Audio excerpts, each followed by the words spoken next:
ये फैसला अभूतपूर्व है और इस फैसले के 5 बड़े मायने भी हैं। पहला मायना यह है कि एकनाथ शिंदे को मुख्यमंत्री बनाकर बीजेपी ने सीधे परिवारवाद पर प्रहार किया। कांग्रेस और एनसीपी ने जब शिवसेना के साथ गठबंधन की तो सरकार बनाई और इस सरकार में मुख्यमंत्री पद का जो था हिस्सा वो ठाकरे परिवार को मिला और उद्धव ठाकरे इसलिए महाराष्ट्र के मुख्यमंत्री बने क्योंकि वो बाला साहब ठाकरे के पुत्र थे। ये उनकी सबसे बड़ी योग्यता थी। लेकिन जब बीजेपी ने शिवसेना के बागी गुट के साथ मिलकर सरकार बनाई तो मुख्यमंत्री का पद एकनाथ शिंदे को दिया गया जो जमीन से जुड़े नेता हैं। यानी एकनाथ शिंदे किसी परिवार की बदौलत मुख्यमंत्री नहीं बने। दूसरा, इस फैसले के जरिए बीजेपी ने यह बताने की कोशिश की कि उसे सत्ता और मुख्यमंत्री पद का कोई लालच नहीं है। तीसरा, इस फैसले से लोगों के बीच ये संदेश भी गया कि शिवसेना में बगावत उसकी अंदरूनी राजनीति का नतीजा है, ना कि इसके पीछे बीजेपी है। हालांकि अगर देवेंद्र फडणवीस मुख्यमंत्री बन जाते तो यह संदेश जाता कि उन्होंने मुख्यमंत्री बनने के लिए शिवसेना को तोड़ा है। चौथा, एकनाथ शिंदे के मुख्यमंत्री बनने से उद्धव ठाकरे का शिवसेना पर दावा और कमजोर हो गया। हम ऐसा इसलिए कह रहे हैं क्योंकि महाराष्ट्र में बीजेपी ने नई सरकार का गठन शिवसेना के साथ किया है। एकनाथ शिंदे ने स्पष्ट रूप से कहा है कि वो शिवसेना में हैं और ये सरकार शिवसेना और बीजेपी की होगी। यानी इस फैसले के बाद शिवसेना पर एकनाथ शिंदे का दावा मजबूत हो गया है और संभव है कि सरकार के बाद अब शिवसेना भी ठाकरे परिवार के हाथ से निकल जाए। दिलचस्प बात यह है कि इस फैसले की वजह से अब उद्धव ठाकरे ना तो सरकार में है और ना ही विपक्ष में है, यानी उनका भविष्य अभी अधर में फंसा हुआ है। और पांचवा पॉइंट यह है कि इस राजनीतिक घटनाक्रम में एक संदेश महाराष्ट्र के लोगों के लिए भी है और वो ये संदेश है कि अगर महाराष्ट्र के लोग राज्य में स्थायी सरकार चाहते हैं तो बीजेपी से अच्छा विकल्प उनके लिए कोई और नहीं हो सकता। एकनाथ शिंदे का मुख्यमंत्री बनना बड़ी खबर है, लेकिन उससे भी बड़ी खबर है देवेंद्र फडणवीस का डिप्टी सीएम बनना। सोचिए, क्या ये किसी और पार्टी में मुमकिन है? बीजेपी के पास राज्य में सबसे ज्यादा 106 सीटें हैं और देवेंद्र फडणवीस 2014 से 2019 तक राज्य में 5 साल तक सरकार चला चुके हैं और उनके पास लंबा राजनीतिक अनुभव भी है। लेकिन इसके बावजूद वो इस सरकार में डिप्टी सीएम की भूमिका निभाएंगे। इससे पता चलता है कि बीजेपी में एक नेता और एक परिवार का कल्चर नहीं है। आज आपको यह भी समझना चाहिए कि बीजेपी और दूसरे विपक्षी दलों में बुनियादी फर्क क्या है। बीजेपी एक संगठन से जुड़ी हुई पार्टी है, यानी उसकी मुख्य ताकत कोई परिवार नहीं बल्कि उसका संगठन और उसके कार्यकर्ता ही उसकी मुख्य ताकत है। जबकि एक परिवार वाली पार्टियों में संगठन का ज्यादा महत्व नहीं होता, बल्कि इन पार्टियों में हाईकमान वाला कल्चर होता है और जो ये परिवार चाहते हैं वही उनकी पार्टियों में होता है।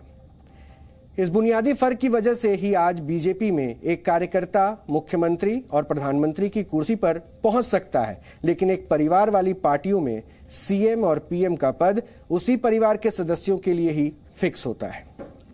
उदाहरण के लिए तौर भी मैं समझाऊंगा क्योंकि मेरे पास इसके पर्याप्त उदाहरण है। और बीजेपी में प्रधानमंत्री मोदी की शुरुआत एक कार्यकर्ता के रूप में हुई थी और इसके बाद वर्ष 1987 में उन्हें गुजरात बीजेपी का महासचिव नियुक्त किया गया। इस पद पर रहते हुए उन्होंने गुजरात बीजेपी को मजबूत करने का काम किया और वर्ष 1995 में उन्हें बीजेपी का राष्ट्रीय सचिव बनाया गया और इस दौरान उन्होंने हरियाणा और हिमाचल प्रदेश में बीजेपी प्रभारी के तौर पर काम भी किया। वर्ष 1998 में बीजेपी में उनका प्रमोशन हुआ और उन्हें पार्टी का राष्ट्रीय महासचिव नियुक्त किया गया और फिर वर्ष 2001 में उन्हें गुजरात का मुख्यमंत्री बनाया गया। और गुजरात में बीजेपी को लगातार 3 चुनाव जिताने के बाद उनकी राष्ट्रीय राजनीति में एंट्री हुई और वो वर्ष 2014 में देश के प्रधानमंत्री बने।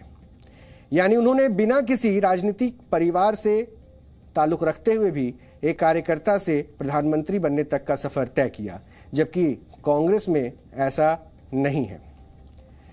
इंदिरा गांधी इसलिए देश की प्रधानमंत्री बनी क्योंकि वो जवाहरलाल नेहरू की बेटी थी। राजीव गांधी इसलिए प्रधानमंत्री बने क्योंकि वो इंदिरा गांधी के बेटे थे और इसके बाद सोनिया गांधी और उनके पुत्र राहुल गांधी इसलिए कांग्रेस पार्टी के अध्यक्ष बने क्योंकि वो गांधी परिवार से हैं।